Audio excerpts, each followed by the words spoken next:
and she would have been home already at that point. Obviously, she was coherent. Her and her friend were laughing and texting and taking selfies. Yeah. And it's like, girl, fucking go get that stitched up. You probably don't even need stitches. Go home. Yeah. Get a little tape.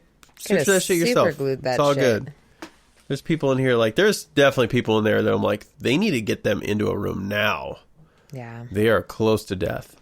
But there's one lady who sat next to, or I sat next to, she was close to you when I first came in. Oh, yeah. And she was still waiting when we left. No, she had been seen, but they do, I don't know how to explain it. Because you would go into those triage rooms and they would do like a workup. Yeah. And then they would send you out and they'd make you sit and wait. Yeah. And they do the first evaluation to be like, okay, then you can go. And I think like I think some of those people that were still waiting at that point are just there for literally, there's probably nothing wrong with them. She had tears in her eyes from the moment I saw her till we left, like 6 hours later or whatever. Yeah. She wasn't crying though. Her eyes were pretty watery. She hadn't been crying. She was just reading a book and sitting next to me, and she kept looking at her phone, and she was really annoyed. I think she had like COVID and was freaked out she was going to die. And I think that's why she was crying. But she wasn't. Like, before you got there, she really wasn't. Like, no. Everyone in that waiting room seemed very fucking normal. And I was just like, what the fuck are you guys doing here? But then I was also like, I look normal. Yeah. So, that's... And she's like, it's weird. Every time I lift my arm, I shit myself. Exactly. So, we don't know. But yeah, no. I haven't been into a doctor. I definitely took advantage of my insurance, clearly, at the end of the year. That was cool. Gone to every fucking doctor and every goddamn appointment I could possibly go to. I got my teeth cleaned. Got my car fixed.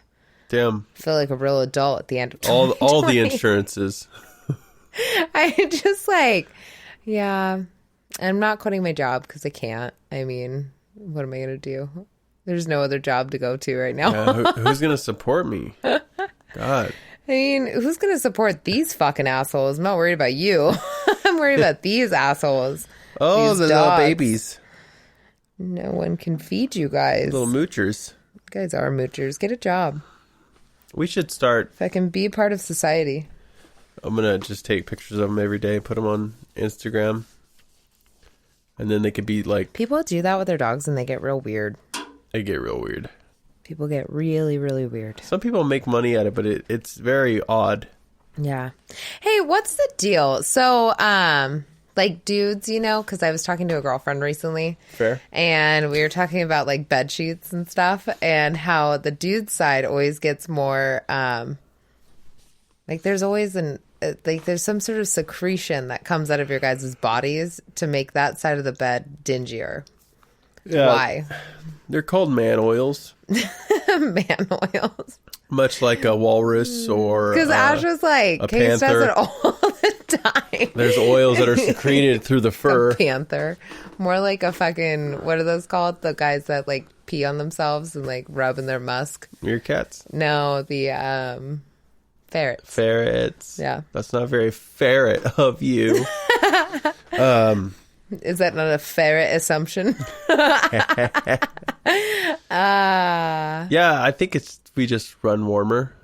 We probably secrete more on average than women. Women have thinner skin, so there's probably some sort of correlation there also, with secretions. I don't know if other ladies experience this with their men, but you know, their boy toys, their sexual the manwiches. the manwiches that they have in their bedrooms, their boudoir. so but like I feel like when I go to the bathroom, you know, like when I go pee, there's not as much lint that comes off my body as much as it does yours. Like, do men shed more dead skin cells than women? Yes. Are men just naturally dirtier than women? Yes. Are men just like awful more than women are? Generally, yes. Well, because like I notice like when you women are rain, they're nurturing, cool, accepting. Wait, like we're rain, like the element, like the weather, water, yeah, yeah, okay. And we're not like rain, like we rain the no, the country. No, not that kind of rain. Definitely not. And men are fire, which women is rule the world. Let me just say destructive, but is a tool that you can use. I just don't get it though. Like, why is there so much more dust that comes off your body?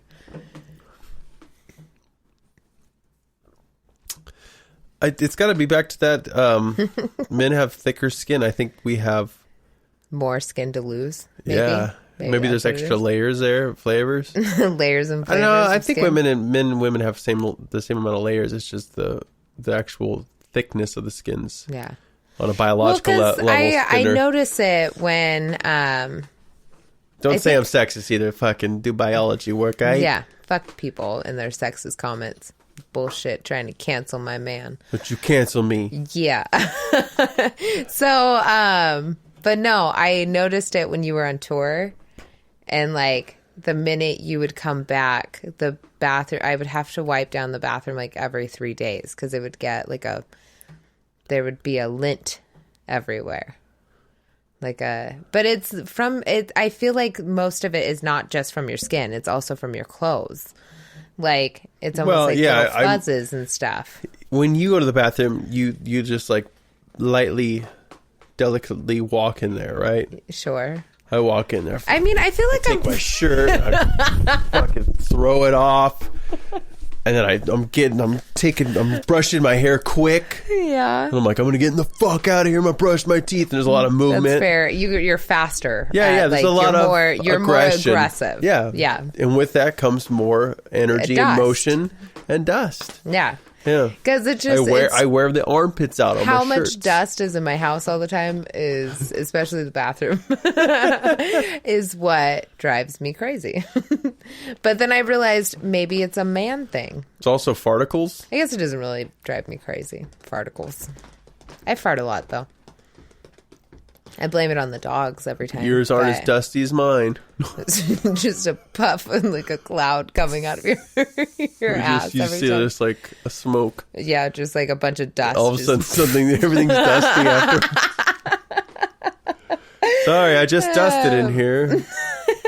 Instead of calling it farting, we should call it dusting. I just dusted. I just dusted. And then everyone looks and there's like dust everywhere. They're like, I don't get it. Because, they think you cleaned.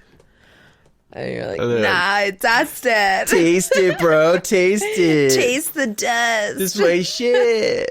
These are farticles, bro. Yeah, so I went to... What the hell and back? Sure. But I went to a company,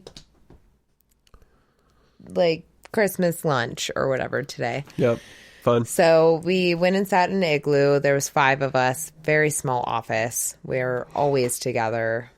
We hardly see people outside of our bubble, or at least I do. I don't know about them. And so I just don't understand how the outdoor dining is better than indoor dining, even though the outdoor is now indoor. Right, because it was snowing today. Exactly. So I mean, like, you guys were in what, like a plastic igloo? Yeah, like we were way closer than you and I are right now. Yeah. And it was maybe, I guess if it's for a private party, that you would assume that the party is. But then why can't we be inside and there's 2 booths in between us and between each party? Yeah, it's you know what I mean? Yeah, it's silly. Like, what's the fucking difference? And I feel like there's better ventilation inside of a building than there is in a fucking igloo that is filled with condensation. Because there's a lot of dangers in that fucking thing. 100%. By the way, they had extension cords all over the place. Propane heater. Amanda sends me this picture. I'm like, you can't fucking have a propane heater in a closed space. Well, so that's what I'm saying. So, because we asked, or Kelly was sitting next to the door, and she was like, "Can I zip this closed?" And he was like, "Yeah, but you might take a nap involuntarily if you do that." And he was like, "So you shouldn't do that." You might go night-night forever. And I was like, so how is this safer than us sitting in fucking doors. And just like With social normal distancing. Yeah. fucking like vents that are cleaning out the air, especially in a fucking, I don't know. I just don't get it. Yeah. I don't understand. Like, and that was my other thing too, is that I was telling Marty earlier is I get that restaurants are trying to stay open. I get that small businesses are trying to stay open. I understand that and I appreciate it. And I love local businesses. I am not against those. However, if you skimp on the food, like if the reason I am going out is to go experience something that I can't make myself. Yeah. And when I get there, it is something that I could 100% make better than what I'm eating. Why the fuck are you open? Like, close your doors. Stop serving food. Don't give me half-ass. I want full. And I get it. I get that I'm asking for a lot. But at the same time, like, don't be open. I just don't get it. I don't understand. Yeah. I'd much rather you be a very, like Runes. Runes is a very boutique. Same with Root. There's these very boutique places that do to-go orders, and they only do to-go. But yet, the ingredients are still substantial, and they're still good. And they're delicious. And it's something that I can't make myself. Like, I don't want to bread chicken in my house and fry it. That's not something I want to do. Yeah, the cleanup and you want to go and just get it and be like, oh my God, this is amazing. Exactly. And yet I go to, which if I would have picked the place where we were going today, it would not have been this place. Fair. Because it's basically a restaurant that's attached to a hotel. Yeah. And I already don't like those places. And it's one of those fake fancy places where it's just expensive. Exactly. And so I was looking at them online. Yeah, they're just like that part, and they're not a small business. They have tons of chains all over Washington. They're like a Ruby chain or whatever. You've seen the Ruby Hotel downtown. Should probably not mention. Why? Ruby? No, like mention what the restaurant is. Oh, I don't know what the restaurant's name is. I just know they're part of a chain of hotels. So, and the barbecue place next door is fucking phenomenal. They do smoked, slow cooked. Is that Austin's? What is that place? I have no idea. It's right next to it though, and there's a few places that are popping up that I'm like, I gotta go. And they offered like a smoked menu or whatever, like a barbecue menu. Damn. But it wasn't from them. Right? So why? Where is it? Yeah, what the fuck? They're connected, but you can only get the smoked barbecue deliciousness from this small business if you're getting it to go. And they're probably doing it right. You can't get it in the Igloo. You can only get whatever trash recipe this fucking hotel is making. And I was just like, and I get it. I understand that everyone is struggling and they're trying to make money the way they can. But do you really want to tarnish whatever reputation you had before and give me, basically they gave me thawed, for like a bag of frozen shrimp, right? Oh. So like if I were to go to the store and get a bag of frozen shrimp and thaw it out and then make my own linguine, that's what they gave me. But they only gave me 4 shrimp. I only got 4 shrimp on my $25 linguine. Was 4 tiny baby shrimp. And I was just like, and there was no butter. There was no Parmesan. There was no pepper. There was nothing. Like, there was no salt. It tasted like I was eating just done cooked noodles. Thank God they were cooked. And with like a weird creamy sauce that was apparently had wine in it, but I did not taste any of the good, delicious flavors that you usually get from white wine. Yeah. I don't know. If you're going to be open, be open. But, like, if I'm, you know, like, does that make sense? Like, should I get off the pot? I'm not trying to talk shit. I'm just saying if you are going to be open and you are going to try if anything's worth doing, it's worth doing right. Yes. Like, don't defrost chicken nuggets and tell me that you fucking fried chicken. And I really have. I really 100% I don't think we've really eaten